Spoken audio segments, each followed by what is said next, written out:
Aquest creuer el vam fer l'any 2014 i per falta de temps no el vam editar, però ara, amb lo de la pandèmia, el que hi ha de sobre és temps, així que ens posarem a editar-lo.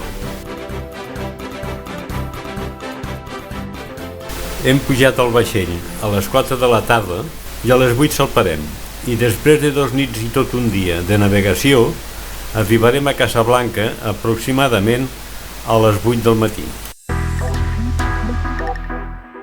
Després d'una plàcida navegació, hem arribat a Casablanca amb un dia radiant de sol i una temperatura molt agradable. Casablanca és una ciutat portuària a l'oest del Marroc, a la costa atlàntica, sent la principal ciutat del Marroc. El patrimoni colonial francès de la ciutat s'observa en la seva arquitectura amb una barreja d'estil morisc i art déco europeu. És una ciutat molt interessant per visitar, ja que té alguns atractius per mostrar, com la gran mesquita de Hassan II. També la Medina Vella, on destaca el curiós colorit Mercat de les Olives. Si us agraden, aquest serà el vostre paradís. Les trobareu de totes les mides, colors i sabors, negres, verdes, picants, amb espècies i a la llimona. I a uns preus de riure. El nom de Casablanca està lligat a una de les pel·lícules mítiques de l'Humphrey Bogart i la Ingrid Bergman, que porta el nom d'aquesta ciutat del Marroc. Amb aquesta pel·lícula, Humphrey Bogart arriba al cim de la seva carrera i de la interpretació. De totes les ciutats del món, Hollywood va triar Casablanca per immortalitzar aquesta història d'amor amb el clàssic enclavament de gust exòtic colonial. El guia, en veu baixa, ens ha dit que la pel·lícula només porta el nom d'aquesta ciutat, ja que es va filmar íntegrament a Hollywood. Ara visitarem la mesquita de Hassan, que és una mesquita monumental construïda sota el regnat de Hassan II. Des de la seva inauguració el 1993, el seu minaret de 200 metres d'alt es convertia en el temple més alt del món islàmic fins la inauguració el 2019 de la mesquita d'Alger. La sala d'oració pot albergar fins a 25.000 persones i l'esplanada exterior té capacitat per prop de 80.000. Està assentada sobre una illa artificial sobre l'oceà, en referència a un vers de l'Alcorà que indica que el tro d'Alà està en l'aigua. Compta amb les últimes tecnologies com la resistència a terratrèmols, sostre que s'obre automàticament, terra en calefacció i portes elèctriques.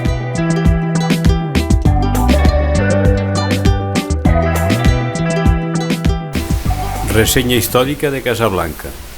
El seu origen es remunta al segle X abans de Crist, en què les tribus dels voltants van fundar un poblat dalt d'un turó. Els fenicis van usar els estanys naturals com a port. També va ser ocupada pels romans. Els berbers van fundar al segle VII la ciutat d'Anfa, ciutadella destruïda pels almoràvits.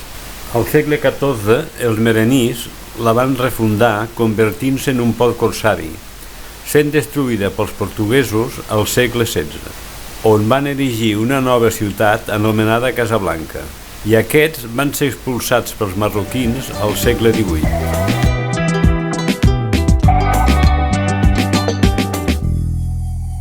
A partir de 1912, els francesos es van establir al Marroc, creant formalment un protectorat mitjançant el Tractat de Fes fins a la independència marroquina el 2 de març de 1956.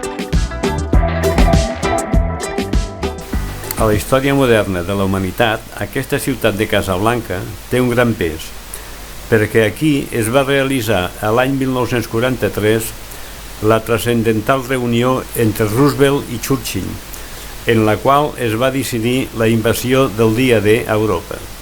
Els serveis secrets de Hitler van ser enganyats i van creure que aquesta es duria a terme a la Casa Blanca de Washington i no en la Casa Blanca del Marroc.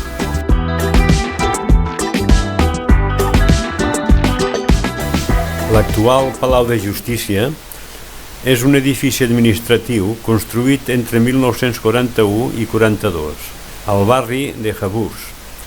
Val la pena de visitar, encara que sigui exteriorment, pel fet que és un edifici digne de fotografiar. El complex serveix o ha servit com a residència del Baixar, sala de recepció parlamentària i presó. Actualment està vetada l'entrada als turistes perquè s'utilitza com a cos de justícia. Contractar un guia és l'única opció que permet a tot visitant entrar a l'edifici.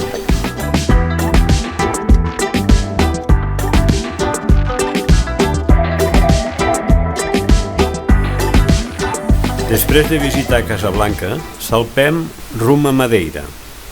I la primera notícia que ens donen al pujar al vaixell és que s'està apropant un temporal molt fort, que farà que la ruta sigui difícil de seguir. Bé, esperem que s'equivoquin.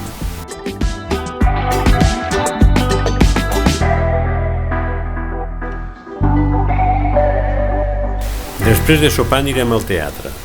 I després anirem a dormir a veure quina sorpresa ens tenen preparada amb les gracioses figures que fan amb les tovalloles posades damunt del llit.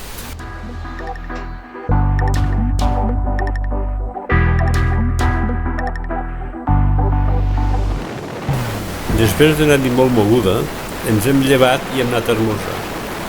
I a la vista del temporal ens tocarà patir una mica, doncs els del temps no s'han equivocat gaire. I per lo que diu la tripulació, això es posarà pitjor. Teníem que arribar a Madeira a primera hora i arribarem a port prop del migdia. Això vol dir que l'estància a Madeira serà més curta de lo prevista. Bé, és lo que hi ha.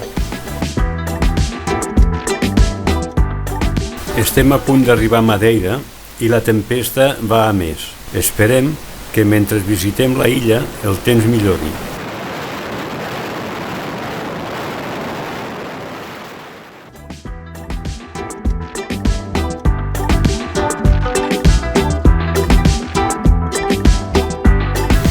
Bé, ja estem a terra i el capità abans de baixar ens ha dit pels altaveus que només podem estar a la illa 3 hores. Doncs el temporal empitjorarà i molt, i que si no millora en el transcurs de la nit, tindrà que canviar la ruta i passar de llarg per la illa de Tenerife i anar directament a Lanzarote vorejant per la costa africana, el que suposa que el dia que teníem per visitar Tenerife el passarem navegant. Així que el millor serà prendre-s'ho amb tranquil·litat i afegir a una anècdota més del viatge. La illa de Madeira és una de les illes més ben conservades de l'hemisferi nord.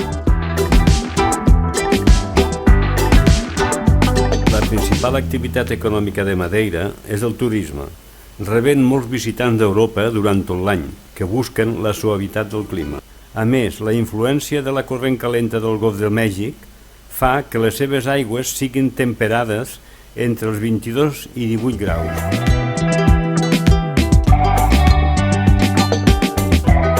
Recomano passejar pel casc antic i gaudir de l'art urbà del carrer de Santa Maria, carrer on estan els restaurants típics dels pescadors.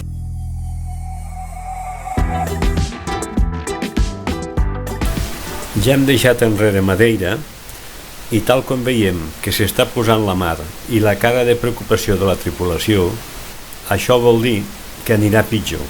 Així que si en el transcurs de la nit no millora, ens quedarem sense visitar Tenerife. Així que anirem a sopar i després a dormir, si el moviment del vaixell ens ho permet. Doncs ja comencem a veure gent marejada.